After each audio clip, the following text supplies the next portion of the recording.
আসসালামু আলাইকুম রহমতুল্লাহ।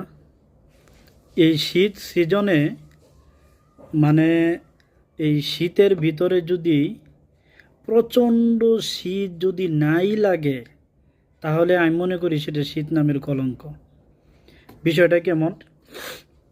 যেমন ধরেন, তেঁতুল কিন্তু খাইতে টক লাগে।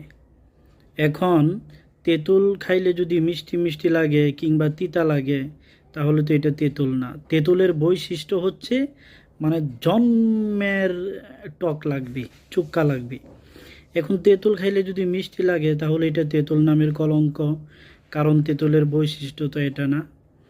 ধরেন নিম পাতা, নিম পাতা কিন্তু তিতা। এখন নিম পাতা যদি খাইতে গেলে, যদি চাবায়া খাইতে গেলে যদি মিষ্টি লাগে, তাহলে নিম পাতার বৈশিষ্ট্য হচ্ছে জম্মের তিতা।